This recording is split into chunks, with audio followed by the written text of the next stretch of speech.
Meu nome é Daniela Silveira Lessa e eu faço educação do campo da Universidade Federal de Pelotas e estou fazendo um relatório sobre ECO, estudos colaborativos, na educação ambiental, que foi o estudo colaborativo que eu escolhi. Primeiro vamos começar a falar do estudo que eu escolhi, né, educação ambiental, porque ele é um tema que faz parte do meu trabalho, faz parte não só do meu trabalho, como a minha luta, como a minha caminhada, minha trajetória, né. Eu venho de movimentos sociais, de sindicatos, da luta de ONGs agroecológicas. Então, para mim ficou muito tranquilo fazer esse tema, foi muito tranquilo ter planejado esse tema, porque trabalhando com esses elementos, né?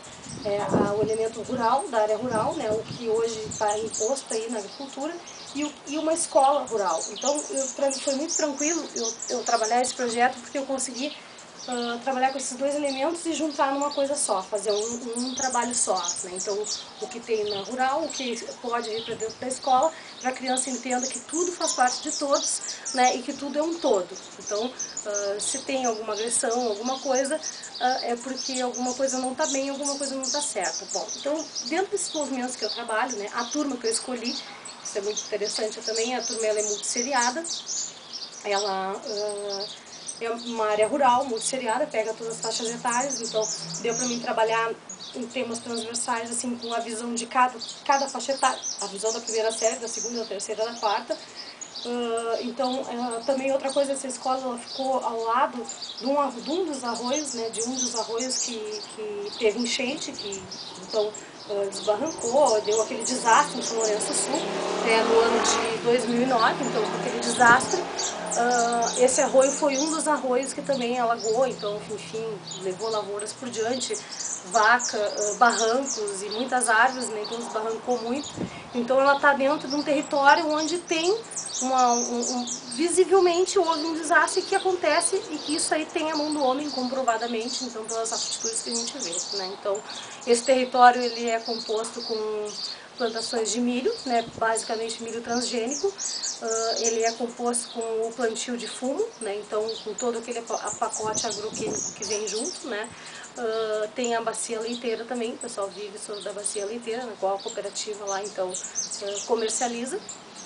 Então, ele tem toda essa indicação, esse indicador, né, que ali é um território que precisa ser trabalhado. Eu acredito que está na educação, né, trabalhando na educação, isso aí, então a gente consegue mudar alguma coisa, só pela educação mesmo. Eu tenho essa visão, né? Então, por isso foi escolhida essa escola. Então, bom, então, frente a tudo isso, né, então a gente começou a trabalhar o projeto, né, ele foi com entrevistas, com teatro, com várias atividades, então ele começou valorizando a criança como um eu, né, então foi os círculos concêntricos, né, foi a criança, né, o eu, né, após a sua casa, após a sua escola, que faz parte da sua rotina, né, indo para a questão do território, e depois indo para a questão de uma visão mais macro. Bom, então trabalhando o eu, né, o trabalho com o eu, a gente fez desenho, então foi bem legal, colocou cartazes, né, com papéis pardos, as crianças puderam se desenhar no seu tamanho natural e colocar toda a sua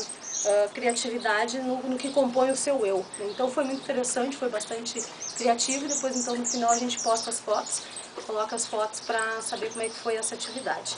Depois a gente passou para a escola, né, e a sua casa, então a gente fez uma confecção do mapa, né, do terreno da escola, onde a gente saiu fazendo levantamentos, né, de tudo que tinha na escola, desde a estufa, a horta de sementes, a horta de plantas medicinais, a escola, o prédio em si, batendo foto do pátio, dos bancos, das pedras, tudo que as crianças acharam interessante foi batido foto.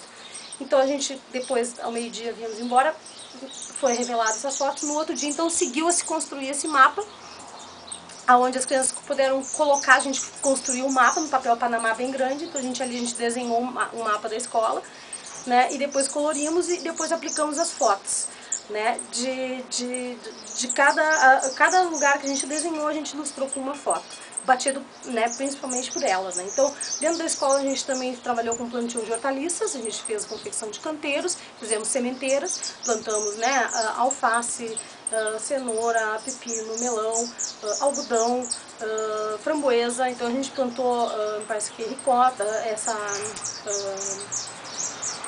como é que é o nome é a selga, né? Então a gente plantou diversos tipos de coisa que vai auxiliar também depois no uso disso aí na própria merenda, né? A gente fez a reprodução dessas propriedades, também foi uma coisa riquíssima, que cada um reproduziu sua propriedade no chão, fez uma maquete utilizando coisas da natureza, né, com galhos, folhas e tal, utilizando a sucata, né, material de sucata, com pet, com garrafa pet, com papelão, e utilizando os brinquedos da escola, que são os bichinhos, os bois e os tratores. Então as crianças puderam usar todos esses elementos para montar e ilustrar sua propriedade, que também vai aparecer no final do trabalho, também vai ser colocado algumas fotos de algumas propriedades, né? Então a gente passando por essa confecção das propriedades, a gente então fez a gente fez o adubo líquido orgânico, isso, lembrei. O adubo líquido orgânico, a gente usou o humus, né, da minhoca, fizemos um mexido, né, mexemos ele bem com a água, deixamos 3 dias, né, fermentando, depois nós coamos e aguamos toda essa horta que a gente plantou. Então foi esses trabalhos que a gente fez na questão dentro da escola e a sua propriedade onde mora, né? Então, indo para um centro maior, então a gente passou então pro território. Bom, aí no território então a gente fez diversas coisas. A gente fez entrevista com os antigos sobre a questão de como é que lidava com a terra, porque os agrotóxicos eles têm 60 anos, antes disso ninguém colocava veneno, não existia, né? Esse pacote veio depois.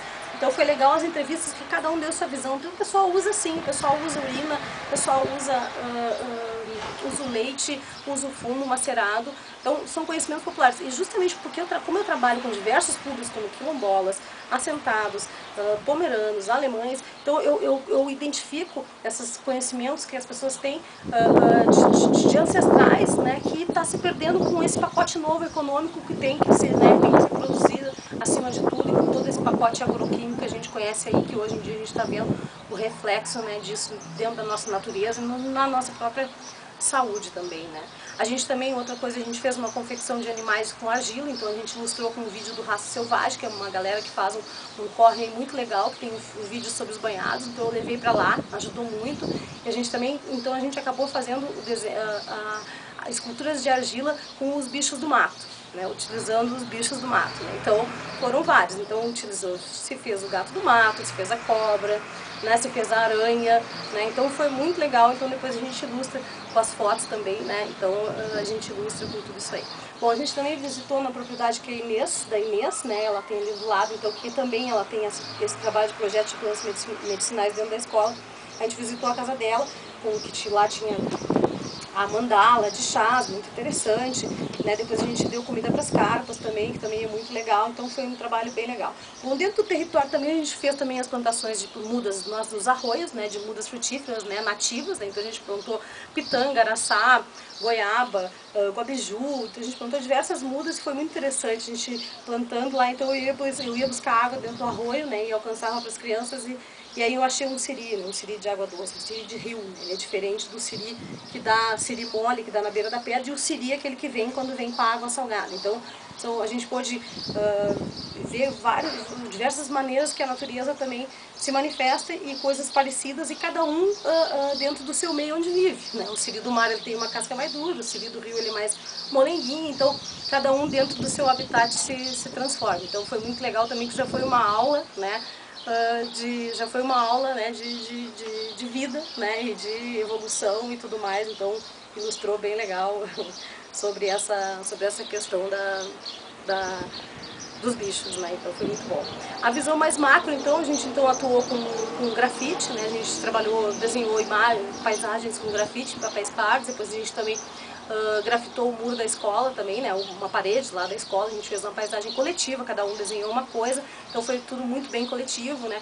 Teve também no dia 20 de novembro, que aí, como tem flexibilidade do PAN, flexibilidade no plano, né, então no dia 20 eles pediram, no dia 20 de novembro, se podia dar uma aula de capoeira. Então como a gente sabe que tem essa flexibilidade, então no dia 20 de novembro a gente teve capoeira, a gente teve dança, e aí eu levei instrumentos musicais para eles identificarem os instrumentos musicais, que como o homem consegue projetar, usar a natureza para projetar sua cultura. Então eu levei tambor, feito de madeira, feito de porongo, eu levei chocalho, feito de palha, de porongo, de vidro, então teve várias coisas assim, teve feito com couro, né, trabalhando muito com porongo, com palha, com cipó, instrumentos de diversas maneiras. Então eu levei chequerê, agê, levei chocalho, levei todas essas coisas que se utilizam da natureza para se expressar culturalmente. Não ficou, também ficou integrado também com o projeto, não saiu muito, né, da questão do projeto. As músicas também, a gente fez um festival de música, cantaram, foi muito legal também. Então esse dia foi um dia bastante criativo, né, bastante cultural, né? Então, o que eu posso dizer assim, né, que o que essa experiência contribuiu para a minha formação, né? É uma contribuição e eu consegui conhecer uma teoria e saber trazer ela para a prática. Quanto mais eu conseguir aliar a teoria com a prática, mais satisfatório vai ser o resultado. Então é muito bom assim, tu pensa, vou fazer isso aqui, mas tu tem que ver o que dá, o que se encaixa com a prática, o que tem a ver com a realidade, se isso parte da realidade dele. Então é muito legal assim tu colocar em prática aquilo tudo que tu pensa. Então é de uma criatividade assim que a gente tem que ter. E então se a gente faz sabendo e gostando do que a gente está tratando, então aí então a coisa flui. Como fluiu, né? Que o estágio foi um estágio muito bom, né? Teve muito tranquilo, muito legal. Tive várias experiências muito boas que vão contribuir para a minha formação, certamente, certamente. Né? Então algumas coisas aí, coisas ruins, não sei, uma TV que estragou lá, né? A dificuldade de levar alguém mais idoso para dentro da sala de aula, então a gente alterou, não foi mais um idoso dar uma palestra, então a gente, né, com essa flexibilidade que tem, a gente então fez eles buscarem na família, então em vez de um lá falar, então a gente adequou e adaptou conforme foi seguindo esse estágio. Então eu acho que é isso, o que me norteou também, né, foi os parâmetros curriculares nacionais, né, eu acho que as revistas ecológicas, que eu também gosto muito, e assino e curto e me informo, o Eduardo Galeano também, dos textos dele também, tudo isso um livro de hortaliças também, que ensina várias coisas a tratar, então teve muitos materiais assim que influenciaram essa minha atividade. Então para mim foi muito bom, então a minha consideração final é que para mim foi muito válido, né? Foi muito interessante, eu fiz tudo com muita tranquilidade, felicidade e fazendo o que eu realmente gosto, porque quando a gente faz o que a gente gosta, a coisa realmente ela flui.